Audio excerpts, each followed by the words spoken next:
जय हिंद। देखिए, अभी हाल में केंद्र सरकार ने जो अध्यादेश को मंजूरी लाने के लिए संसद में जो कृषि से संबंधित 3 संशोधन विधेयक रखे हैं, उसको लेकर कई विपक्षी पार्टी तथा हरियाणा और पंजाब के किसान खासे थोड़े नाराज दिखाई दे रहे हैं और उन्होंने बहुत ज़्यादा प्रदर्शन भी किया। इसमें सरकार कह रही है कि ये विधेयक जो है वो एकदम गेम चेंजर है। आपको पता है सरकार ने लाया है तो गेम चेंजर ही होगा, और विपक्ष कह रहा है ये बर्बाद होगा। आपको पता है कि भैया विपक्ष में हो तो बर्बाद ही होगा। हमारे हिंदुस्तान में तो ये 1947 जब देश आज़ाद हुआ तभी से चलते आ रहा है कि हम जब सत्ता में हैं तो भैया हम जो करेंगे वो सही है, चाहे वो GST हो, चाहे वो FDI हो, चाहे नोटबंदी हो। और अगर हम विपक्ष में हैं तो वही कुछ भी होगा तो वो खराब ही होगा। लेकिन आपको समझना है भैया ये सही है या गलत है। हर चीज़ के कुछ अच्छाइयाँ और खराबियाँ होती हैं, तो इसमें भी देखते हैं क्या इस विधेयक में अच्छाइयाँ हैं और क्या खराबी है और क्या जोड़ के और अच्छा किया जा सकता है। तो इसमें 3 विधेयक हैं, हम तीनों को अलग अलग करके समझते हैं। पहला जो विधेयक का नाम है उसका नाम है एसेंशियल कमोडिटी अमेंडमेंट बिल 2020 है, क्योंकि 2020 में संशोधन हुआ है। हिंदी में इसे कहें तो आवश्यक वस्तु अधिनियम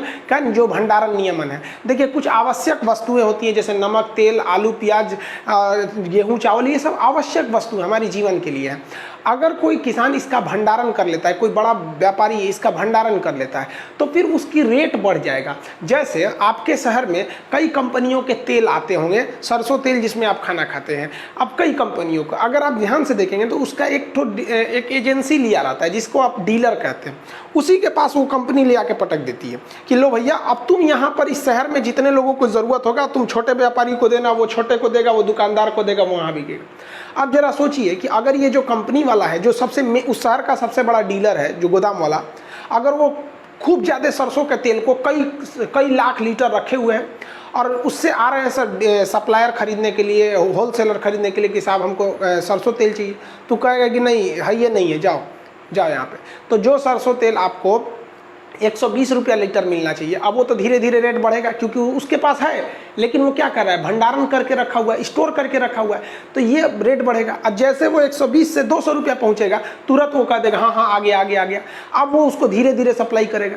अब इससे क्या होगा कि उसको जो बड़ा व्यापारी था उसको तो गोदाम में रख दिया, उससे फायदा हो गया। ये बहुत ज़्यादा होता था। कब होता था? 1955 में। तो सरकार ने इसको एक कानून लाया कि अब आप भंडारण नहीं कर सकते। अगर आप भंडारण करेंगे तो आपके गोदाम में पकड़ा जाएगा, तो आपकी लाइसेंस सीज कर दी जाएगी, आप जेल चले जाएंगे, लाखों रुपए जुर्माना लग जाएगा। तो कोई भंडारण नहीं करता था। लेकिन गवर्नमेंट ने अभी 2020 में संशोधन ला दिया कि नहीं, आप भंडारण कर सकते हैं। आप केवल 2 स्थिति में भंडारण नहीं कर सकते हैं। कब? युद्ध में नहीं कर सकते हैं और आपदा में नहीं कर सकते। इसके अलावा आप भंडारण कर सकते हैं। और पता नहीं क्या जरूरत थी सरकार को ये जून में अध्यादेश लाने की। अध्यादेश तब लाया जाता है जब बहुत इमरजेंसी की जरूरत हो और राष्ट्रपति से कह के कानून बनवा दिया जाता है।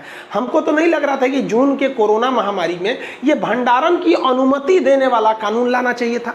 गवर्नमेंट जो थी वो इस कृषि को मतलब कृषि से अपना पल्ला झाड़ने के लिए पहले से तैयार बैठी थी। उसको मिल गया बहाना कोरोना का कि ना प्रदर्शन होगा ना कुछ होगा, जून में शांति से निपटा दिया। और जब उसको फाइनल कानून बनाने के लिए संसद में लाया गया तो उसका विवाद होने लगा। अब आप बताइए, आपने जो ये आदेश दे दिया, अब जो बड़े बड़े व्यापारी हैं उनका गोदाम है, आपको ही पता है कोई घर में कितने चीज़ों को स्टोर करके रख सकता है, बहुत कम ही चीज़ को स्टोर करके रख सकता है। उसका अपना गोदाम होता है और गोदाम उसी एरिया में होता है। अब मान लीजिए किसी का दिल्ली में मार्केट है तो गोदाम लखनऊ में थोड़ी रखेगा भैया, दिल्ली में ही रखेगा। अब उसने क्या किया है, सपोज कीजिए कि दिल्ली में वो किसी कंपनी किसी चीज़ का वो ले रखा है एजेंसी वगैरह। सपोज आपके यहाँ MDH मसाले और ये एवरेस्ट मसाला बहुत चलता है, उसने पूरे दिल्ली का उसके पास स्टॉक है, वो फैक्ट्री से उसी के पास आ रही है और उसने स्टोर करके रख लिया है। अब वो दे ही नहीं रहा है, कह रहा है कि भाई है ही नहीं है मेरे पास। पुलिस आएगी, गोदाम दिखाओ तो कहेगा पगला गए का, मोदी जी 2020 में नियम लाए हैं, पढ़े नहीं है क्या एसेंशियल कमोडिटीज़ के लिए। आप युद्ध है, अभी युद्ध चल रहा है कहीं नहीं, कोई आपदा आई हुई है, अभी तो खैर कोरोना है, कोरोना बीतने के बाद करें, कोई आपदा है तो पुलिस कहेगी नहीं तो निकलिए यहाँ से। अब कह लिए गोदाम चेक कीजिएगा। गोदाम में भंडारण आप तभी चेक कीजिएगा जब युद्ध और आपदा के समय में भंडारण करेंगे, उससे पहले हम कर सकते हैं। मसाले का रेट बढ़ जाएगा। क्या सोच के लाया गया हमको समझ में नहीं आ रहा है। गवर्नमेंट क्या कह रही है इस पर कि भाई हम ये भंडारण क्षमता व्यापारी को भी दे रहे हैं और किसान को भी दे रहे हैं कि किसान जो है अगर वो आलू बोया है और आलू बोते समय उस आलू का रेट 10 रुपया है तो आलू किसान भी रख ले अपने जगह पे, अपने यहाँ घर में आलू रख ले और 2 महीना बाद बेचे जब आलू का रेट 25 रुपया हो जाएगा तब। ये बताइए किसान के यहाँ नया फसल बोएगा, किसान का हवेली रहता है क्या? उसके घर में बेचारा कितने गरीबी से किसान जीते हैं सब नहीं समझ में आता है। बेचारा उसको खुद के रहने के लिए अच्छा सुविधाएं नहीं होती है। कहते हैं किसान के बारे में घर तो पकती थी उसकी, लेकिन फिर भी वो किसान बारिश की दुआ मांगता था। अजब हाल है भाई, ये किसान के पास इतना जगह है जो भंडारण करेगा, कितना रख सकता है किसान? एक व्यापारी से ज़्यादा तो नहीं रख सकता है। तो ये तो सीधा सीधा इन व्यापारियों को एक कालाबाजारी करने की छूट है। और हद तो तब हो गई जब सरकार ने इसे अध्यादेश में ला दिया। हालांकि आपको पॉलिटी में हम अध्यादेश पढ़ा देंगे, अगर आप बोलेंगे अनुच्छेद 123 में अध्यादेश है, ऑर्डिनेंस ऑफ प्रेसिडेंट है, इसे क्यों लाया जाता है, तो पहला ये तो किसी काम का नहीं रहा, ये उसका कोई खास महत्व नहीं रहा। दूसरा विधेयक जो सरकार ने लाई है वो अच्छा है, लेकिन ये वाला आपको अगर अच्छा लगता है तो आप बताएंगे कमेंट करके कि अच्छा है पहला वाला। अब हमको उतना अच्छा नहीं है, अब हम हो सकता है कि हम गलत हों, आप किसान हैं, आप ज़्यादा समझते होंगे। दूसरा संशोधन जो लाया गया है उसको क्या लाया गया भाई, तो देखिए फार्मर्स, ये थोड़ा धुंधला दिख रहा होगा आपको, empowerment and production agreement on price insurance and farm services bill. इसको हिंदी में क्या है कि इसको मेन इसमें क्या रखा गया है, कॉन्ट्रैक्ट फार्मिंग को रखा गया। अब इस विधेयक को ध्यान से समझिए, इसमें जो मेन चीज़ें क्या कही गई, ये अच्छा है विधेयक। इसे हिंदी में कहेंगे मूल्य आश्वासन पर बंदोबस्त एवं सुरक्षा समझौता। किसानों को एक बहुत बड़ी समस्या रहती है, किस चीज़ की समस्या? अगर वो गेहूँ बोने गया है, अब गेहूं में उसको भी देख रहा है कि गेहूं बोने गए हैं तो 25 रुपये किलो गेहूं बिक रहा है, तो सोचता है कि चलो गेहूं लगा देंगे। 4 महीना बाद जब इसे काटने जाता है ना, तो बेचारा 25 रुपये की जगह गेहूं 16 रुपये हो जाता है, तो परेशान हो जाता है किसान, क्या करे। तो इस विधेयक के तहत अब कहा गया है कि बड़ी बड़ी कंपनियां जो है ना, अब वो कॉन्ट्रैक्ट फार्मिंग कर सकती हैं, यानी आप अनुबंध कृषि कर सकती है। अब ये क्या है भैया अनुबंध कृषि, तो बहुत ज़रूरी है, आप इसे ध्यान से समझिए। लेज कंपनी चिप्स बनाती है, पार्ले कंपनी करोड़ों की संख्या में बिस्किट बनाती है, ब्रिटानिया, पार्ले, ये सब। तो पार्ले कंपनी को गेहूं चाहिए, लेस कंपनी को क्या चाहिए, आलू चाहिए, लेकिन इन्हें आलू 2-4 किलो नहीं चाहिए। इसे पूरा मालगाड़ी बुक कर लेता है। ऐसा कौन सा गली मोहल्ला होगा जहां चिप्स नहीं बिकता होगा, लेस का या ब्रिटानिया पार्ले जी की बिस्किट नहीं होंगी? उन्हें इतनी गेहूँ कहाँ से आएगी? इसका मतलब वो छोटे किसान से खरीद नहीं पाते हैं। अब जब वो खरीदने जाते हैं तो उन्हें गेहूँ थोड़ा महंगा बिकता है, तो इसी में कॉन्ट्रैक्ट फार्मिंग कहा जाएगा। वो बड़ी बड़ी कंपनियां आएंगी और पूरा एक गांव है, जैसे मान लीजिए ये गांव है ना, इस गांव में देखिए ये खेत हीरालाल का है, ये अख्तर का हो गया, ये मिश्रा जी का हो गया, ये यादव जी का हो गया, ये शांति देवी का हो गया, ये किसी का हो गया, मान लीजिए ऐसे हो गया। यहाँ पर अलग अलग लोगों का खेत है। अब जो कंपनी है, मान लीजिए कि बिस्किट की कंपनी है पार्ले जी, उसको लगा कि हमको ना 10,000 मीट्रिक टन हमको गेहूँ चाहिए। अब वो अपने इंजीनियर को लाएगी और कहेगी देखो तो 10,000 मीट्रिक टन कितने एरिया में हो जाएगा, तो उसका इंजीनियर कहेगा ना आइडिया लगा के पूरा कि भैया इतना एरिया में अगर आप गेहूं बोआ लीजिए ना, पूरा गेहूं, तो इतना हमारी ज़रूरत पूरा हो जाएगा। तो कहेगा भैया इतना में तो बहुते आदमी का खेत है। तब वो जितना किसान है उस सबसे एग्रीमेंट कर लेगा, क्या कर लेगा, कॉन्टैक्ट कर लेगा कि भैया देखो आप लोग इस एरिया में ना केवल गेहूँ बो लो और कुछ नहीं, बस गेहूँ बो। तो किसान कहेगा कि हमरा कौन सी मिलतो, तो कहा कि देख भैया तुम डिसाइड कर लो गेहूं बोने से पहले ही कि अगर तुम गेहूं बोओगे तो तुम्हें गेहूं का कितना रेट चाहिए। तो किसान कहेगा ये तो बढ़िया बात बोल रहा है, बोने के समय गेहूं रहता है 25 और जब बेचने जाते हैं तो हो जाता है 16। तो कहेगा ये पार्ले जी 25 रुपया किलो अगर आप गेहूं खरीदिएगा तब भी हम यहाँ हम गेहूं बोएंगे ना, तो हमारा मन यहाँ सरसों बो देंगे, किसी का कुछ दुनिया कुछ भी बो सकता है भैया, वहाँ आलू बो देगा, कुछ भी बो देगा, सब्जी बो देगा। तो पहले से उसके लिए कितना का हो गया, 25 रुपया। अब किसान टेंशन फ्री है कि भैया वो कंपनी क्या है 25 रुपये में हमें खरीदेगी। तो इसमें क्या होता है, प्राइस बिफोर फार्मिंग, खेती से पहले ही कंपनी वाले क्या कर लिए, सब प्राइस कर लिए। अब कंपनी भी टेंशन फ्री है, वो अपना प्रचार पे फोकस की है, उसको टेंशन नहीं है, उसको पता है कि 4 महीने बाद किसान लाएगा। इसमें वो कंपनी झांकने नहीं आएगी आप क्या किए क्या नहीं किए, समझ आ गया कि नहीं। अब जब कटिया का समय आएगा, अप्रैल में जब कटिया होगा गेहूँ का, तब सब किसान यहाँ पर रहेगा।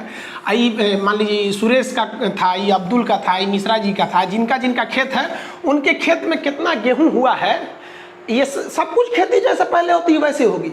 लेकिन अब ये पहले से इन पे कॉन्टेक्ट था पार्ले जी वाले से, तो पार्ले जी वाला अपना ट्रक लगा देगा और वहाँ 25 रुपये किलो से भर दीजिए। अब ससुरा मार्केट में गेहूँ 10 रुपया हुआ, कोनो मतलब नहीं, 25 रुपया पहले से कॉन्टेक्ट है। मान लीजिए कि गेहूँ 2 रुपया किलो हो गया, किसान टेंशन फ्री है। किसान के लिए कितना मस्त है भैया कि तुमको ना मंडी में ले जाने की जरूरत है, कंपनी वाला खुद ट्रक लगाएगा, लेके भेज दिया। ऐसे ही किसी चिप्स वाले को आलू की जरूरत थी, करोड़ों टन आलू की जरूरत थी, आके कह देगा कि भैया आलू बो दो, आप बोइए, आप बिया लाइए, आप पानी डालिए, सब आप कीजिए, फसल खराब होगा तो आप समझिए, जो बचा हुआ फसल है उसको वो उस रेट पर खरीदेगा जो उसने पहले किया था। समझ में आ रहा है कि नहीं आ रहा? बेहतरीन है कि नहीं? ये बहुत अच्छा है। तो जो पहला नियम फालतू था वो हमें नहीं सही लगा, आपको लगा होगा। ये नियम हमको अच्छा लगा, लेकिन इसमें कुछ सुधार की जरूरत है, जिसने गवर्नमेंट ने गांव के लेवल से लोगों से बात नहीं किया, इसलिए गड़बड़ हो गया। जरा इसमें समस्या समझिए। ये वाली कंपनी जो थी, इससे गेहूं कही थी कि हम 25 रुपया खरीदेंगे। आलू वाली कंपनी ने कहा था कि अगर तुम आलू बोओगे तो हम 30 रुपया आलू खरीद लेंगे, जो भी चीज़ है वहाँ पर। मान लीजिए कि यहाँ पे इन्होंने तो 25 रुपया गेहूँ तय कर लिया, और महंगाई बढ़ने के साथ मार्केट में अगर गेहूं 50 रुपया बिकने लगा और किसान जाके चुपे चुपे 50 रुपया बेच दिया, तब क्या होगा? कौन सेटलमेंट करेगा इसका? एक ये होना चाहिए कि नहीं होना चाहिए। दूसरा, मान लीजिए कि यहाँ पर गेहूं का उत्पादन हो गया और उस कंपनी को घाटा लग गया, कंपनी बंद हो गई, तो फिर किसान का गेहूं कौन खरीदेगा? या जानबूझ के वो कंपनी किसान से गेहूं नहीं खरीदेगी, तब क्या होगा? या 25 रुपया बोली है और करने के समय करिए देना है तो 20 रुपया में दो, नहीं तो जाओ भाड़ में जाओ, तब क्या होगा? तब गवर्नमेंट ने कहा है कि ये जो एग्रीमेंट होगा, ये मंडी के अधिकारी इसका क्या करेंगे? एग्रीमेंट करेंगे। यही गलती कर दिया है। गवर्नमेंट को कहना चाहिए कि जो कंपनियां हैं जो कांटेक्ट करने के लिए आ रही हैं, वो एग्रीमेंट करेंगी इस गांव के मुखिया जी से, जो प्रधान होते हैं ना, ग्राम प्रधान, विलेज पंचायत के मुखिया से, उसके उपस्थिति में ये क्या करेंगे? वो लोग इस एग्रीमेंट को करेंगे। इससे क्या होगा? किसानों का शोषण नहीं होगा। आप कहेंगे कैसे? तो सुनिए। एक गांव जब भी कंपनी कांटेक्ट लेती है ना, तो 2-4 कट्ठा खेत नहीं लेती है, पूरा गांव ले लेती है। 10-20 गांवों को कहेगी भैया इतना में आलू बो दो, हमारी चिप्स की कंपनी है। वो कहेगा भैया इतना में ना आप मूंगफली बो दो, हम पीनट्स बेचते हैं। कोई कह देगा इतना में। मतलब समझ रहे हैं ना कि 1-2 आदमी से थोड़ी ना कांटेक्ट करने आएगी वो। जब एक आदमी से 2 बीघा में कांटेक्ट करेगी तो डायरेक्ट दुकान पर से नहीं खरीद लेगी कि आपका 6 महीना इंतजार करने जाएगी। वो कांटेक्ट करते हैं तो गाँव का गाँव। अब जब गाँव का गाँव कांटेक्ट करेगा तो गाँव में तो बहुत से लोगों का क्या होती है? जमीन होती है। कोई एक आदमी से तो जमीन नहीं है, इसका मतलब पूरे गांव से कांटेक्ट हुआ है, तो पूरे गांव के लोगों को खेती का बात है। अब मुखिया जो है उसको हर 5 साल पे वोट मांगने जाना है। अब मान के चलिए कि कंपनी वाला बोला है कि इस गांव की जितनी गेहूं है हम 20 रुपया 25 खरीदेंगे, और अगर वो 20 रुपया खरीद रहा है, मनमानी कर रहा है, तो मुखिया लड़ेगा ना जी उससे कि तुम कैसे कर दिया। मुखिया का पावर है। और अगर नहीं लड़ेगा मुखिया, तो गांव के लोग याद रखेंगे कि यार ससुरा तू याद कर तो 5 साल बाद वोट नहीं दिलाएंगे। और गाँव की मेंटेलिटी अलग होती है भाई साहब। गाँव में हर आदमी एक दूसरे को बाई फेस पहचानता है। आप गाँव में घुस जाइएगा तो सब देखेगा सर ससुरा बाहर का है, गाँव का नहीं है। शहर में कौन आया मर गया चला गया पता ही नहीं चलता। गाँव में इंसानियत रहती है और शहर में इंसान रहा करते हैं, दोनों में फर्क होता है। तो मुखिया को दे दे से एक फायदा हो जाएगा कि मुखिया जब भी सुनेगा वो कंपनी का नहीं सुनेगा। कंपनी बाहर में जब तुम कहा कि कंपनी हमको नहीं मतलब, मुखिया जब भी सुनेगा वो अपने वोटर्स का सुनेगा। आप ध्यान दीजिएगा, कोई भी अपने वोटर्स का सुनता है। लेकिन अगर आप अधिकारी को दे देंगे तो उसका क्या मतलब बनता है यार? उसको ड्यूटी करे तो भी उतनी सैलरी, नहीं करे वो भी सैलरी। और अगर अधिकारी को बैठाएंगे तो जानता है किसान का सुनेंगे तो पैसा नहीं मिलेगा, कंपनी का सुनेंगे तो पैसा मिलेगा। गवर्नमेंट यही गलती कर रही है। ये जो एग्रीमेंट है इस गाँव के प्रधान या मुखिया के नेतृत्व में करना चाहिए, तो ये सोने पर सुहागा हो जाता। दूसरा, ये वाली चीजें अच्छी हैं और ये बहुत पहले से आ रही है। अगर गवर्नमेंट कहती है कि नहीं हमने लाया है, तो नहीं। ये जो कॉन्ट्रैक्ट फार्मिंग है 2012 से हो रही है, जब मनमोहन सिंह के समय था, लेकिन उस वक्त बहुत छोटे छोटे पैमाने पर था। और अभी गवर्नमेंट ने जब संसद से विधेयक ला दिया तो ये बहुत बड़े पैमाने पर होगा। आप समझ गए? अब तीसरा समझते हैं। आई होप आप कॉन्ट्रैक्ट फार्मिंग समझ गए होंगे। इस विधेयक में यही बोला गया है, मूल्य आश्वासन। ये कंपनी क्या दे रही है? आपके प्राइस का आश्वासन दे रही है और बंदोबस्त और सुरक्षा समझौता कर रही है। यही गलती है, सुरक्षा समझौता अधिकारी के न होकर मुखिया को किया जाना चाहिए। आप समझ गए? सहमत है तो कमेंट करके बताएंगे। अगले पे चलते हैं हम लोग। तीसरा जो चीज है, देखिए भैया, जितना विवाद है ना वो तीसरे को ही लेकर है, और तीसरा वाला अजीब टाइप का है भी। देखिए तीसरा में क्या है, इसमें कहा गया है farm produce trade and commerce promotion and facility bill. अब ये क्या है भाई? कृषि उत्पाद व्यापार और वाणिज्य, ये शॉर्टकट में समझिए इस विधेयक का नाम है। इसमें क्या कहा गया है? कहा गया है कि जो किसान अपना अनाज उत्पादित कर रहा है, अब वो ट्रक्स में ट्रैक्टर में लोड करके लाता था और मंडियों में बेचता था। ठीक है, कहाँ बेचता था? मंडी में। अब वो चाहे तो मंडी के अलावे और भी कहीं बेच सकता है। हमको तो इसी पे सबसे ज़्यादा हंसी आता है। अरे भैया, खुद गवर्नमेंट की एक संस्था है NSSO, जो बेरोजगारी का भी आंकड़ा देती है और इन लोग का भी आंकड़ा देती है। इसको सरकार ने खत्म कर दिया कि ससुराल रहेगा तो बार बार बेरोजगारी का आंकड़ा देगा। ये आंकड़ा दे देगा तो सब कहेगा सर रोजगार दो, इसलिए ना रहेगी बांस ना बजेगी बांसुरी। अब आंकड़ा ही नहीं मिलेगा बेरोजगारी का। तो ये NSSO ने क्या कहा कि पूरे हिंदुस्तान में जितनी खेती होती है ना, उसका महज 6% ही मंडी में जाकर बिकता है। महज 6% जाता है मंडी में, बाकी 94% इधर उधर जाता है। कोई किसान अपने चौराहा पे जाके बेच दिया, कोई किसी साहूकार को बेच दिया, किसी बड़े किराना वाले को बेच दिया, ऐसे ही बिकता है भाई साहब 94%। और आप लोग अगर किसान होंगे तो आप दिल पे हाथ रख के बोलिएगा कि अगर आप 100 लोग देख रहे हैं ना वीडियोस को किसान भाई लोग में से, तो आप में से 6 लोग ही होंगे जो मंडी में जाकर बेचते होंगे। कई लोग को तो पता ही नहीं सोच रहा मंडी होता क्या है, कि बहुत जगह मंडी है ही नहीं। आप अगर पूर्वांचल यूपी का पूर्वी एरिया देखेंगे तो मंडी इधर है ही नहीं है, काम की मंडी नहीं है। बिहार में मंडी है जिसे बाजार समिति कहा जाता है, वो आगे हम समझाते हैं आपको। तो गवर्नमेंट ने विधेयक लाया है कि अब आप बाहर भी बेच सकते हैं। तो भाई आप कहाँ थे इतना दिन, सोए थे कि पूरे किसान का 94% लोग बाहर ही बेच रहे थे। तो ये विधेयक लाके आप कह रहे हैं कि नहीं आप बाहर भी बेच सकते हैं। तो मतलब आपको क्या लग रहा था कि 100% किसान मंडी में बेच रहा था? तो हमको ये नहीं समझ में आया कहना क्या चाह रहे हो भाई गवर्नमेंट। अब उनका क्या कहना है, जो गवर्नमेंट ने सफाई में क्या दिया है कि बिचौलियों जो बीच में थे उनकी छुट्टी हो जाएगी, जिसे आड़ती कहते हैं। अब इसको समझ जाइए आप पहले। ऑल इंडिया मतलब आप कहीं भी बेच सकते हैं। आप बिहार में किसी चीज़ का उत्पादन करके आप बंगाल में बेच सकते हैं, तो पहले भी बेचते थे। हाँ, थोड़ा सा अब सहूलियत हो जाएगा, ये बात मानते हैं कि गवर्नमेंट अब इसे ऑनलाइन कर देगी। तो इसलिए 100% कहना गलत है कि नहीं इससे गवर्नमेंट ने कुछ नहीं किया। एक अच्छाई ये है कि आप कहीं का कुछ भी कर सकते हैं। अगर मान लीजिए आप प्याज लाए महाराष्ट्र में, तो आप वहीं से ऑनलाइन बुक कर सकते हैं, ट्रेडर्स के माध्यम से आप पटना भेज सकते हैं, दिल्ली भेज सकते हैं। ये अच्छी बात है। अब बात थोड़ा आपको दिक्कत होता होगा, आड़ती क्या है यानी बिचौलिया क्या है। देखिए, जब देश आज़ाद हुआ तो उस समय बहुत ज़्यादा किसान के पास गरीबी थी, तो वो किसी न किसी किसान जो थे, बड़े बड़े साहूकार जो सेठ लोग थे, उनसे पैसे लिए रहते थे। जब वो चुका नहीं पाते थे तो साहूकार क्या करते थे, सब जब फसल कटने का वक्त आता था तो खेत में घुस के उसकी फसल काट के लेके चले जाते थे। इससे बेचारा किसान को ना अपना पेट भी नहीं भर पाता था और ज़िंदगी भर मजदूर रह जाता था। इसलिए सरकार ने एक नियम लाया था जिसका नाम था APMC, agriculture produce market committee, जिसे हम लोग कहते हैं बाजार समिति। बिहार में लोग इसे बाजार समिति कहते हैं, शॉर्टकट में इसको बाजार समिति कहते हैं। लेकिन अगर दिल्ली, पंजाब, हरियाणा की बात करेंगे तो लोग इसे मंडी कहते हैं, बिहार की बात करेंगे तो बाजार समिति कहते हैं, क्योंकि बाजार समिति ही इसका असली नाम भी है। एग्रीकल्चर प्रोड्यूस यानी खेती से उत्पादित होने वाला, मार्केट कमेटी, तो मार्केट माने बाजार, कमेटी माने समिति, तो बाजार समिति इसका एक्यूरेट नाम है। तो बट उधर दिल्ली, हरियाणा, पंजाब के लोग मंडी कहते हैं। अब इस मंडी में खरीदता कौन है? दुकान। अब बताइए, पार्ले जी कंपनी को गेहूं चाहिए तो मंडी में खड़ा रहेगा पार्ले जी का मालिक, यहाँ टाई बेल्ट लगा के, वो किसान ट्रैक्टर से उतारो, नहीं खरीदा रहता है। तो मंडी एक बड़ा सा जगह होता है, उस मंडी में आड़ती होते हैं। आड़ती क्या है? व्यापारी लोग होते हैं, जिसे हम लोग बिचौलिया कहते हैं। बिचौलिया, बिहार में लोग इसे गद्दी कहते हैं। आड़ती को बिहार में लोग क्या कहते हैं? गद्दी कहते हैं। मतलब अगर कोई किसान है, उसके यहाँ एक ट्रैक्टर टमाटर हो गया, एक ट्रैक्टर क्या हो गया? टमाटर हो गया। अब बताओ भैया, वो टमाटर कच्चा सौदा है, वो जल्दी जल्दी निकालो नहीं तो सड़ के खराब हो जाएगा। अब वो किसान जानता है कि अगर हम इसको फुटपाथ पे बैठ के बेचेंगे ना तब ज़्यादा पैसा मिलेगा, लेकिन वो बैठ के बेचेगा कहाँ? साल में उसको 10 दिन के लिए कोई तो दुकान लगाने नहीं देगा। आपसे कोई कहेगा किसान कि आपके दरवाजे पे हम 10 दिन तक टमाटर बेच दें, आप बेचने देंगे? नहीं बेचने देंगे। हर व्यक्ति यही चाहता है कि हमें एक ऐसा किराएदार मिले जो हर 12 महीने रहे, तो कोई 10 दिन के लिए तो देगा नहीं।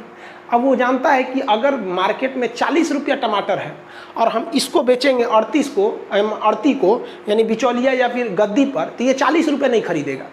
ये कितने में खरीदेगा? 25 रुपये खरीदेगा। हो सकता है 20 रुपये में ही खरीद ले, मतलब 20 से 30 में खरीदेगा। मार्केट जो रेट है उससे कम में खरीदता है।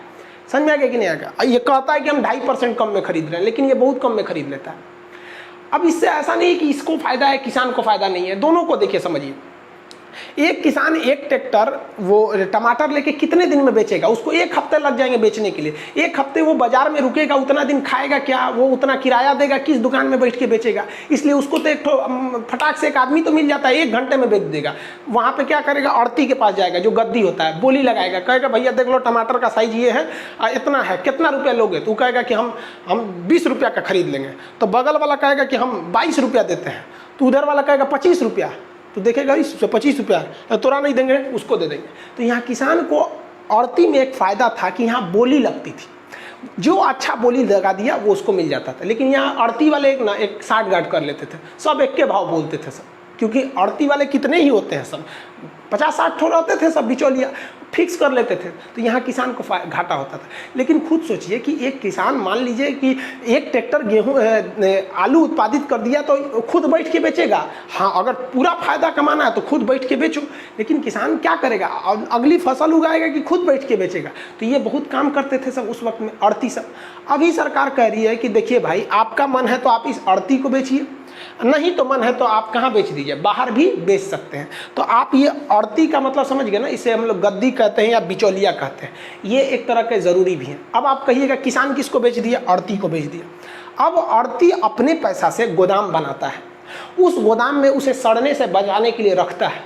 और अब कोई आता है दुकानदार खरीदने के लिए, अगर उसका किराने की दुकान है, मान लीजिए कोई उसकी किराने की दुकान है और उसको चाहिए दाल चाहिए, लेकिन किराने की दुकान में कितना दाल रहता है, 100 किलो, 100 के लिए रहता है। अरे कोई कितना खरीदता है, 1-2 किलो खरीदते हैं आप जाके वहाँ, 100 kg, तो 100 kg के लिए वो किसान के पास तो जाएगा नहीं, तो वो आता है आड़ती के पास।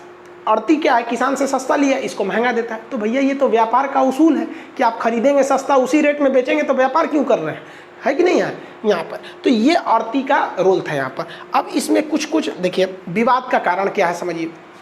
आड़ती जो लोग थे वो कह रहे हैं कि अगर आप ये आड़ती को ख़त्म कर देंगे तो फिर हमने जो गोदाम बनाया है वो सब कहाँ जाएगा। तो खैर इन लोग का अलग विवाद है। लेकिन किसानों की जो मेन समस्या है, किसानों को लग रहा है कि उनका MSP छीन लिया जाएगा।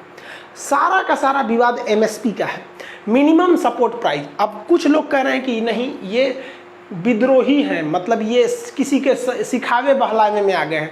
अरे भैया, अगर कोई किसान है, उसका आलू अगर 10 रुपया है, अगर मोदी जी कहेंगे कि भैया हम ये आलू 10 रुपया ना लेके 16 रुपया खरीदेंगे, तो कोनो ऐसा पगला किसान है कि जो नहीं से सड़क पे उतरेगा। आप खुद सोचिए ना भाई, कहीं ना कहीं तो झोल है कि नहीं है। वरना आप किसान हैं, आपको क्या जाता है कि हमारी फसल का अच्छा रेट मिले तो हम विरोध करने उतरेंगे, वो भी कोरोना के बीच में लाठी खाएंगे, जबकि पूरी देश की GDP -23.9 गया है। ये किसान भाई ही हैं जिन्होंने देश को बचाया था इस कोरोना में, वरना हमारी GDP -28% चली गई रहती, नाक कट गया रहता हम लोग का यहाँ पर। अब ये MSP क्या चीज़ है, सोच रहा है। MSP को समझते हैं। MSP का फुल फॉर्म होता है मिनिमम सपोर्ट प्राइस, हिंदी में कहते हैं न्यूनतम समर्थन मूल्य। न्यूनतम समर्थन मूल्य इसे कौन जारी करता है? MSP को जारी करता है कृषि लागत एवं मूल्य आयोग। कृषि लागत एवं मूल्य आयोग को इंग्लिश में क्या कहेंगे? Commission of agriculture cost and price, CACP। ये किसके अंडर में काम करती है? FCI के अंडर में। अब ये भाई साहब MSP क्या है, तो बार बार हम MSP बोलेंगे, आप पहले MSP समझ जाइए क्या है। आपको जब हम आपको अभी यहाँ पढ़ा रहे थे ना कॉन्ट्रैक्ट फार्मिंग, यहाँ पर कॉन्ट्रैक्ट फार्मिंग देख रहे थे, ये बोने से पहले ही रेट फिक्स कर दिया कि भैया हम 25 रुपये किलो गेहूँ खरीदेंगे कॉन्ट्रैक्ट फार्मिंग में। तो ये कौन आदमी किया?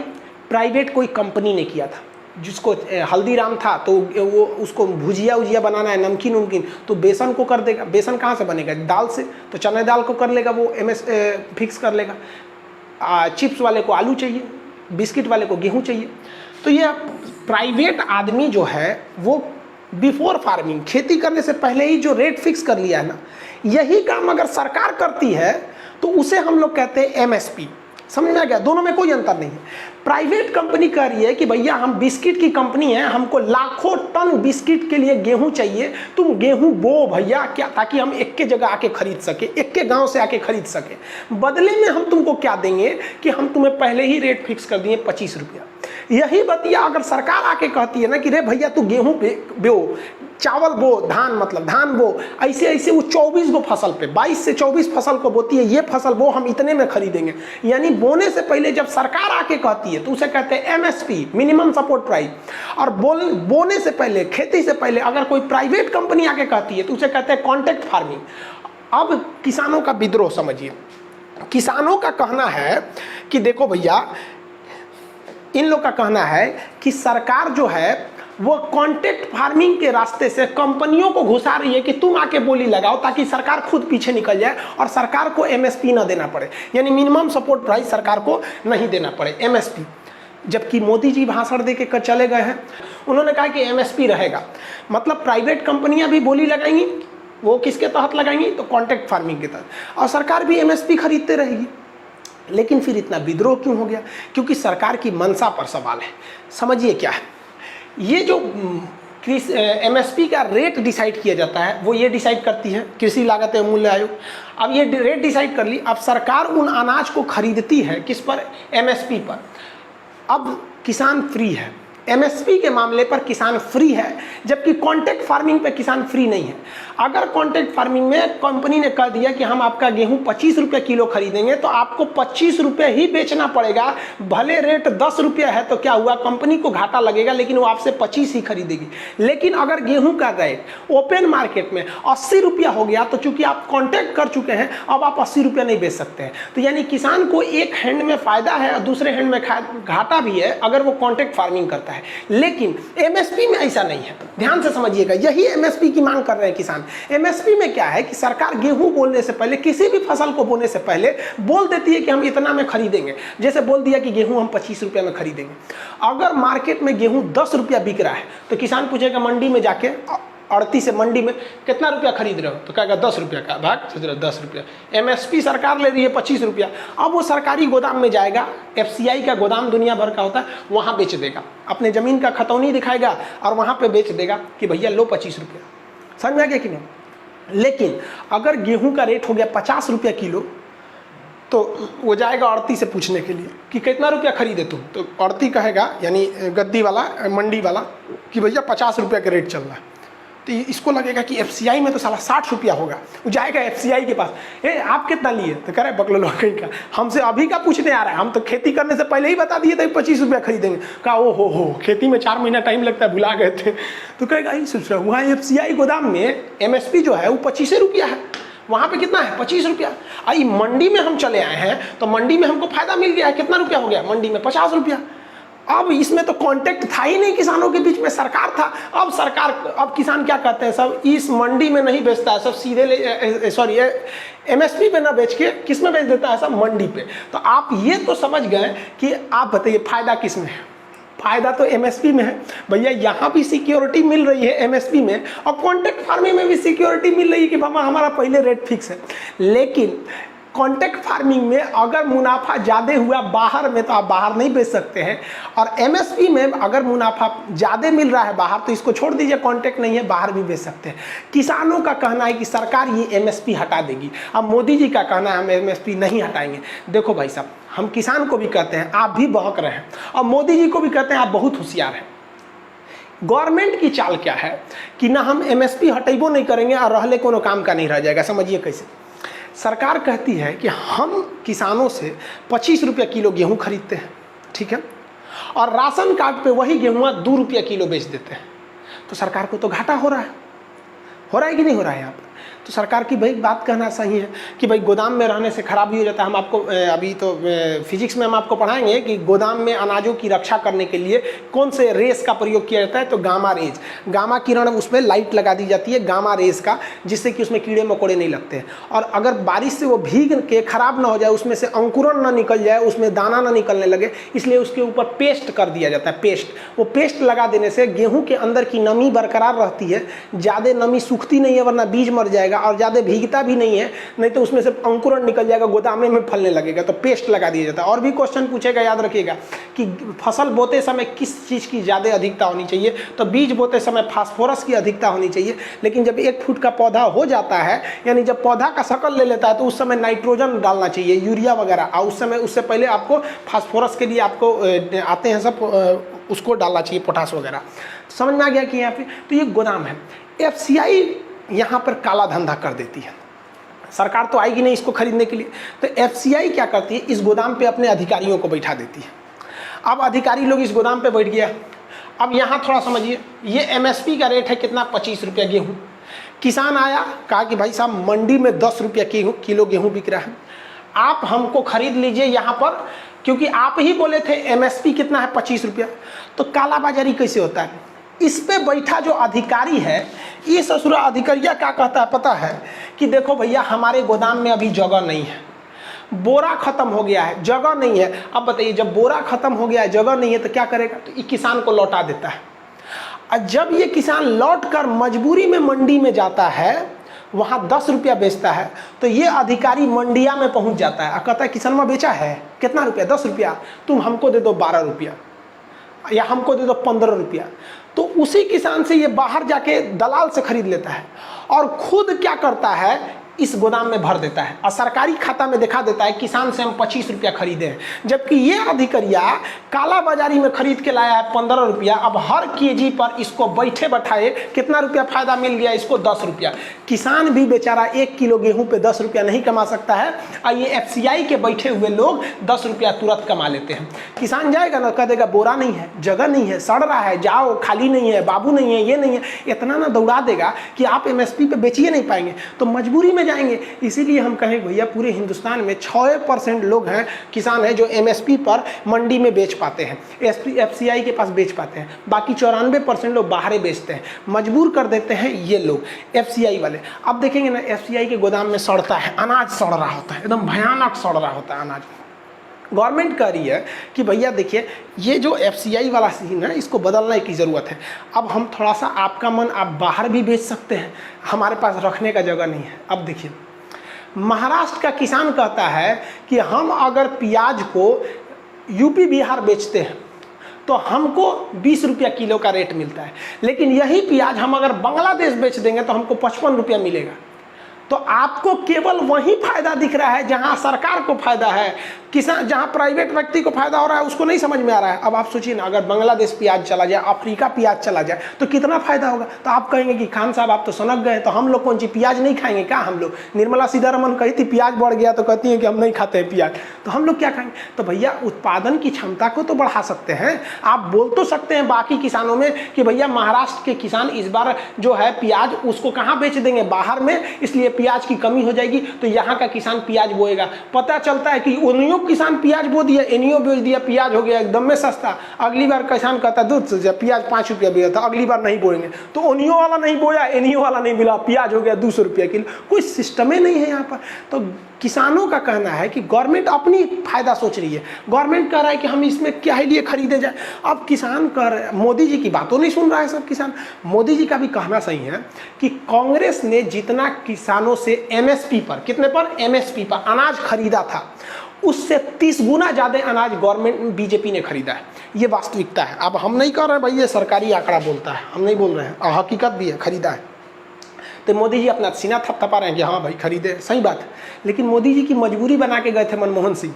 मनमोहन सिंह की 2013 में उन्हें लग गया था कि हम जीतने वाले नहीं हैं, तो उन्होंने एक चुनावी दाव खेला था, उसको नेशनल सिक्योरिटी बिल, खाद्य सुरक्षा विधेयक, याद होगा आपको। और उन्होंने कहा था कि अब हर राशन कार्ड पर 2 रुपया किलो गेहूं जो BPL वाले हैं और 3 रुपया किलो चावल बिकेगा। 2014 में विधेयक को पारित करके मनमोहन सिंह चल गए। अब मोदी जी आए तो कपार पे पड़ गया मोदी जी को, कहा कि दूध तुरी का, वो तो चल गए यहाँ, अब मोदी जी को देना पड़ रहा है। अब विधेयक तो संसद का है, संसद से पारित विधेयक कोई भी सरकार रहेगी उनको मानना पड़ेगा, इसलिए मोदी जी जो है वो खरीद रहे हैं, ये वास्तविकता है। लेकिन इसी गवर्नमेंट ने कि जो शांता कमेटी थी, शांता कमेटी ने कहा कि MSP पर जो हम लोग खरीद रहे हैं वो हमारी इकोनॉमी पे बोझ पड़ रहा है, इसकी जिम्मेदारी हटा देनी चाहिए, प्राइवेटलाइजेशन को इसमें करनी चाहिए।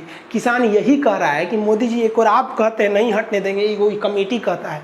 और मोदी जी जिस पार्टी के सदस्य हैं ना, BJP, उस पार्टी के अध्यक्ष रहे थे ये भाई साहब नितिन गडकरी जी 2012 से 14 के बीच में वहाँ पे।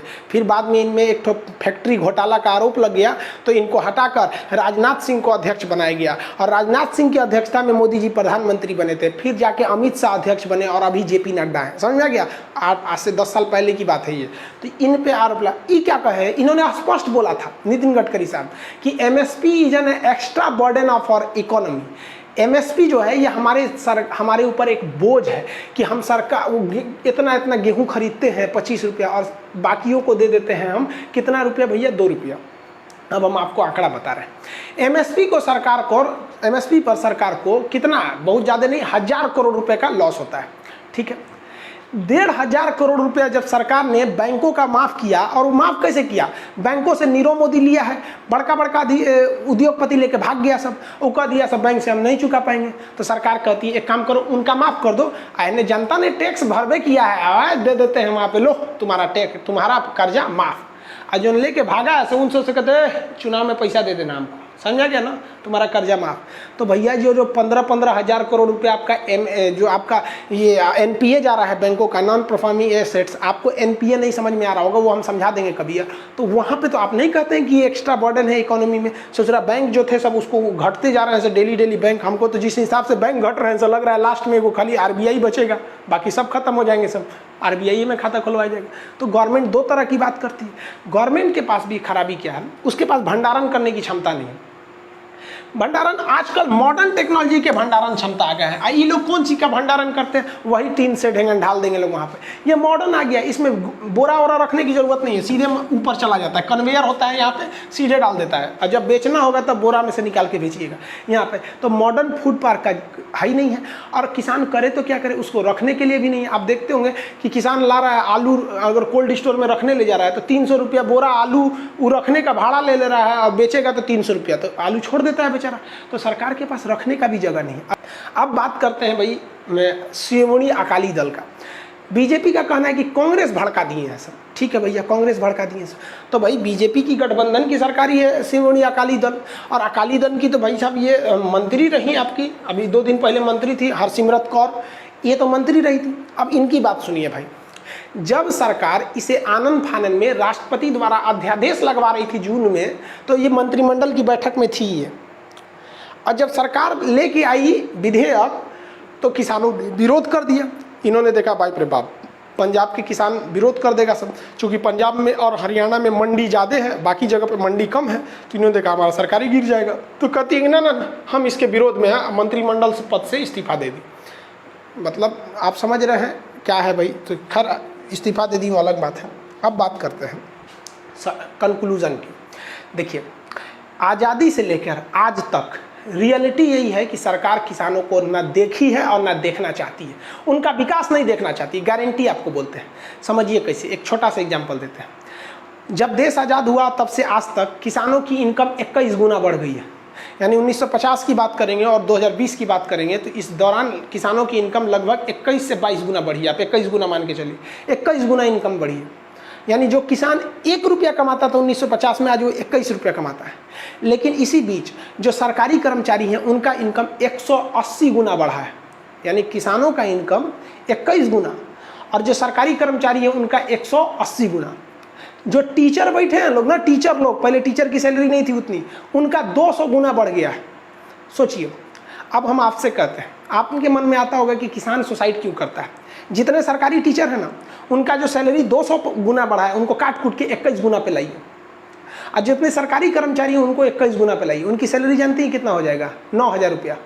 सरकारी मास्टर जो 1 लाख रुपया पढ़ा है उनका 9,000 हो जाएगा। फिर देखिए हर कॉलेज हर स्कूल में क्लास खोलेंगे ना, एक मास्टर लटकल रहेगा फांसी लगा के। आप समझ में आ रहा है किसान क्यों फांसी लगाता है? वाकई अगर किसी गवर्नमेंट को अगर किसानों की परवाह रहती है ना, तो वो वैसे ही बनाए जैसे एमआरपी होता है। एमआरपी हम आपको सिंपल बताते हैं। ये मेरा मोबाइल है, हम बहुत पुराना मॉडल का मोबाइल रखे हैं, ये बहुत है, 2016 का मोबाइल है। हम इसे 11,000 रुपये में खरीदे थे। इसका एमआरपी लिखा हुआ था 11,000 रुपये, यानी 11 कुछ समथिंग 1,999, 11,000। कोई माई का लाल है जो बोल दे कि ये 11,000 का मोबाइल हम खान सर हम आपको 12,000 में देंगे या 15,000 में देंगे? नहीं दे सकते हैं आप। यहाँ पर मैक्सिमम रिटेल प्राइस एमआरपी होता है। तो सरकार किसानों के लिए एक मिनिमम रिटेल प्राइस क्यों नहीं लाती है कि कोई भी व्यक्ति किसान से उसका आलू 20 रुपये से नीचे नहीं खरीद सकता है, 25 रुपये से नीचे आप प्याज नहीं खरीद सकते हैं, किसान से आप 20 रुपये किलो से नीचे गेहूं नहीं खरीद सकते, खरीद देंगे तो जेल हो जाएगा। आप कौन चीज़ को झुंझुना थमा देते हैं, एमएसपी एमएसपी। अरे मोदी जी ने सही कहा है कि भाई एमएसपी खत्म होने नहीं देंगे, क्योंकि भाई एमएसपी काम को कौन सी का है? 6% जब किसानों का वो अनाज खरीद रहा है तो किस काम का है? और ये धीरे धीरे चौपट कर देता है। समझिए कैसे। मान के चलिए कि कोई लड़की है और हम चाहते हैं, हमारी उससे इंगेजमेंट हो गई है, ठीक है, इंगेजमेंट हो गई, हम चाहते हैं ना कि हमारी शादी टूट जाए, तो कैसे करेंगे? देखिए, लड़कियों की शादी का एक लिमिट होता है कि भैया अब 30 से पहले कर दो तो आराम से हो जाएगा। लड़की का उम्र अगर 30 हिल गया ना तो इंडिया में शादी करने में बड़ी दिक्कत होता है। लेकिन लड़का ससुर 40 पे करेगा तो उतना दिक्कत नहीं होता है। तो हम है लड़का, हमारा इंगेजमेंट हुआ है, हम ससुर जी से कहेंगे कि ससुर जी कहेंगे शादियाँ कर लीजिए ना, हम कहना अभी नहीं करेंगे, 2 साल बाद 3 साल बाद। उनको बस लड़कियाँ को हम 5 साल झेला देंगे ना तो घर लड़की के घर वाला समझ जाएगा लड़का भाग रहा है और खुद से शादियाँ तोड़ लेगा। सब जानता है कि अगर मान के चलो 10 साल और झेला के बाद कहेगा कि हम बियाह ना करेंगे तो लड़कियां हमारा और कहीं ना बियाह कर पाएगी। यही काम सरकार करेगी एमएसपी में। एमएसपी कहेगी कि हम आपसे गेहूं खरीदेंगे 25 रुपया, सरकार ने कह दिया हम 25 रुपया खरीदेंगे। एमएसपी मतलब हम ये रेट फिक्स किए हैं, इसका मतलब ये थोड़े होता है कि हम आपसे खरीदिए लेंगे 25 रुपया। आप जाएंगे गोदाम में ना, तो गोदाम वाला सीधा कह देगा जगह नहीं है। अब किसान क्या कहेगा, घर में रखेगा, गेहूं सड़ जाएगा अगले साल तक, उसको रखने का जगह नहीं होता है गोदाम में। तो मोदी जी ने सही कहा है कि वो एमएसपी को ख़त्म ही नहीं करेंगे। भैया एमएसपी 25 रुपया रहेगा, लेकिन आपको एमएसपी पे खरीदा नहीं जाएगा। और आप अगर इसको मोदी जी को जिम्मेदार मानते हैं तो आप बताइए किसके समय पे ये अच्छा था। हम नेहरू से लेके अभी तक की बात करें, कोई नहीं ध्यान देता है। भाई साहब इस लॉकडाउन में ना हरियाणा में जो मक्का था, मक्का वो 6 रुपया किलो बिका है, जबकि एमएसपी था उसका 18.5 रुपया। कहाँ मर गई थी सरकार वहाँ पर?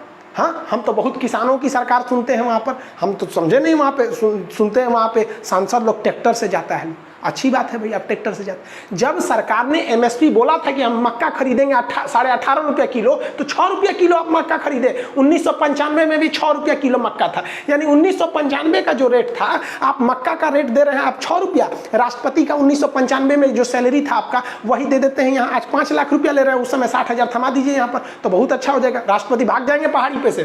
कौन पहाड़ी है? सरायसीना की पहाड़ी, नहीं रहेंगे वहाँ पर। और किसान को तो थमा दो भाई साहब, जो 90 में खरीदा वही यहाँ पे खरीद लेंगे। यहाँ पर क्या मतलब बनता है?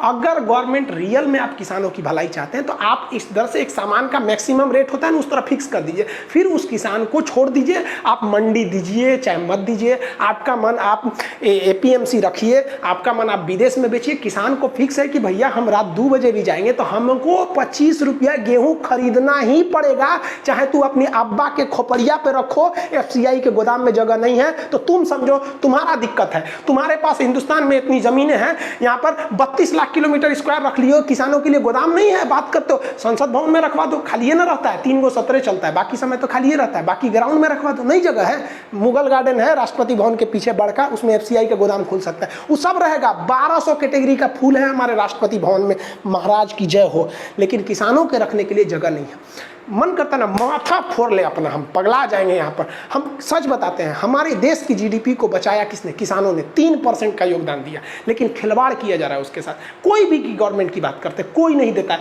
आप छोड़िए ना सेंट्रल गवर्नमेंट को, कोई राज्य सरकार है?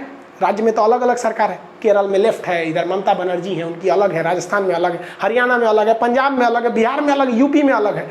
कोई कर दो, कोई कर दो भाई, एमएसपी फिक्स कर दो। नहीं करोगे यार। अब आपको क्या समझ में आया विधेयक? हमको नहीं समझ में आता है। हमारे हिसाब से ताम झाम करने से कोई अच्छा नहीं है। एक विधेयक लाइए, एमएसपी है, इतना से नीचे आप किसान से नहीं खरीद सकते। खरीदेंगे तो अगले दिन जेल में आपकी सुबह होगी, फिर जेल में उठिएगा, कहिएगा कहाँ भेज दिया। यहाँ पर ये होना चाहिए, यहाँ पर न्यूनतम समर्थन मूल्य फिक्स होना चाहिए। उसके बाद छोड़ दीजिए उसको कहाँ बेचना है। समझ में आ गया कि नहीं? एमएसपी यहाँ लिखे ना, एमएसपी पे केवल 6% किसान ही खरीदते हैं। ये 24 फसलों पे दिया जाता है, साल में 2 बार, यानी एक ठो रबी फसल पे, एक ठो खरीफ फसल पे। सरकार को क्या करना चाहिए? टेक्नोलॉजी का उपयोग करना चाहिए। एक रिमोट सेंसिंग सैटेलाइट होते हैं। रिमोट सेंसिंग सैटेलाइट ऐसे सैटेलाइट को बोले जाते हैं जो आसमान से ही ज़मीन के अंदर कौन सा खनिज छुपा है, सोना चांदी सब का पता कर लेते हैं, कहाँ पेट्रोलियम है। सरकार को ऐसे रिमोट सेंसिंग सैटेलाइट देनी चाहिए और इससे अपनी ज़मीन पर मॉनिटरिंग करनी चाहिए कि कहाँ कौन सी फसल अच्छी होनी चाहिए। और किसानों के लिए एक एप्लीकेशन बना के देना चाहिए। आप जिस गांव में पैदा हुए हैं ना, जिस शहर में पैदा हुए हैं, आपको उस शहर की सारी गलियां नहीं पता होगी, लेकिन गूगल मैप को एक एक गली पता है। कैसे? क्योंकि उसने दिमाग खपाया है। वो अपने आप को नंबर 1 दिखाना चाहता था, लेकिन गवर्नमेंट ने ऐसा नहीं किया। गवर्नमेंट किसानों को एक सिंपल सा एप्लीकेशन देती, जो अनपढ़ किसान भी रहते उनमें कोई टेंशन नहीं था, वो सैटेलाइट से देख लेते। उन पे केवल मेनली 3 ऑप्शन दे देते कि भैया वो प्राइस पे क्लिक करेगा तो वहाँ प्राइस लिख के भी आएगा, वहाँ बोलेगा भी। कैसे? गूगल पे लिखेगा तो बोलता है, वहाँ पर लिख देगा कि आपके एरिया में गेहूँ का दाम इतना रहेगा, चावल का इतना रहेगा, इसका इतना रहेगा। किसान अनपढ़ भी रहता है, लोग बहुत, वो क्लिक कर लेगा, वहाँ पे प्राइस देख लेगा, फसल देख लेगा। अब सैटेलाइट ऊपर से बता देगा ना कि भैया बारिश इस बार अच्छा होगा या खराब होगा, इस एरिया में किसकी फसल अच्छी होगी, तो वहाँ फसल देख लेगा। यहाँ पर सबसे ज़रूरी चीज़ क्या है? सरकार को एक डाटा रखना चाहिए कि महाराष्ट्र में कौन सी फसल ज़्यादा हो रही है। अब पता चला महाराष्ट्र में भी हुमच के प्याज बो दिए, राजस्थान में भी बो दिए, राजस्थान में तो होता नहीं उतना, बिहार में बो दिए, यूपी में बो दिए, हुमच के प्याज बो दिए। लो, अब प्याज हो जाएगा ससुरा 10 रुपये किलो। तो एक सेटेलाइट से डाटा रहना चाहिए ना, जो डाटा बता दे। देखिए एक साथ खेती नहीं होती है, 10-12 दिन का अंतर होता है, तो वहाँ पर वो बता देगा कि भैया महाराष्ट्र में ना ज़्यादा इस बार प्याज बोया गया है, तो यूपी वाला भैया प्याज की जगह पे कुछ और बो देगा, वो वहाँ पे गेहूँ बो देगा। तो एक बैलेंस वे में रहना चाहिए। तो एक एप्लीकेशन पर इसका डाटा रहना चाहिए कि कौन सी फसल किस एरिया में है, और सरकार पहले बता दे कि इस एरिया में आप बेहतर होगा प्याज बोइए, इस एरिया में आप बेहतर होगा गेहूँ बोइए। जहाँ जैसी जमीन है वो बोइए। जैसे मुजफ्फरपुर में लीची बोइएगा हो जाएगा, आप दिल्ली में लीची लगाइएगा अच्छा से नहीं होगा। तो एक बेहतरीन पैटर्न होना चाहिए जिससे कि सरकार को माथा पच्ची नहीं करना रहता, एक चीज़ों का रेट एक फिक्स रहता है। नहीं होता कि हमारा एक दोस्त था, उसकी यहाँ शादी था, तो शादी में वो चिकन बनवाने के लिए सोच रहा था, चिकन था 120 रुपये किलो, अब प्याज था 150 रुपये किलो। गजब हो गया, समझ में नहीं आ रहा था उसको। तो ये समस्या नहीं आती। और उसके बाद मौसम, किसान को पता ही नहीं होता है किस वर्ष एल नीनो आएगा, किस वर्ष ला नीना आएगा, मानसून अच्छा होगा या खराब होगा। अगर किसान को पता, अब जैसे हम आपको बताते हैं यूपी वगैरह में बारिश बहुत अच्छी होती, लेकिन सरकार बोल देती ना कि बारिश इस बार थोड़ा पहले ही आ जाएगा ना, तो किसान जो था ना, जो धान का बिया लगाया था वो थोड़ा ऊंचे जगह पे लगा देता, जिससे कि उनका बिया नहीं बहता। इस बार क्या हुआ, जो धान बह गया वो तो बह गया, लेकिन जो बच गया बहुत बेहतरीन हुआ है। तो इस बार जो इंद्रदेव मेहरबान थे जिन्होंने अर्थव्यवस्था को बचाया है। तो सरकार को ये सब चीज़ों पर ध्यान देना चाहिए, एक प्लेटफॉर्म टेक्नोलॉजी का यूज़ करना चाहिए और एक सिस्टमेटिक बताना चाहिए कि भैया किस एरिया में कौन सी फसल हो रही है, ताकि एक बैलेंस वे में रहे और हम लोग ऐसा ना हो कि ज़्यादा किसी चीज़ को उत्पादन कर ले और किसी चीज़ का उत्पादन कम कर ले प्राइस वगैरह के लिए। एक बात ही हम कहना चाहेंगे, अगर किसान को बचाना है तो भैया MSP फिक्स कीजिए कि उससे नीचे चाहे तो साहूकार हो, चाहे प्रधानमंत्री हैं, चाहे FCI हैं, चाहे आपके बिचौलियाँ हैं, गद्दी हैं, बाजार समिति, उससे नीचे आप उससे नहीं खरीद सकते। किसान बच गया भाई साहब, वरना किसानों का जो पलायन होगा ना बड़े बड़े शहरों में। आप देखिए करोड़ों लोग लॉकडाउन के बीच में गांव में आए हैं। ये एक नया मौका प्रकृति ने हमको दिया है कि आज भी उन किसानों के लिए भला सोचिए, वो हमारे देश की GDP को बचा लेंगे। और नहीं तो कितना काम आया आपका ये बड़ी बड़ी बिल्डिंगें और बड़ी बड़ी ये फैक्ट्री वगैरह, सब तो धाराशाही हो गई। ये किसानों ने ही बचाया था, इनके साथ अन्याय नहीं करना चाहिए। ये चीज़ आपको राजनीतिक लगेगी, अब हमको नहीं लगता इसमें राजनीति की बात है। आपको अगर लगता है कि नेहरू से लेकर मोदी के बीच में किसी ने किसानों के लिए कोई बेहतरीन काम किया है तो आप कमेंट करके बताइए, और आप भी दबाव बनाइए कि सरकार MSP को लागू करे सख्ती से। मिलेंगे नेक्स्ट क्लास में, तब तक के लिए जय हिंद।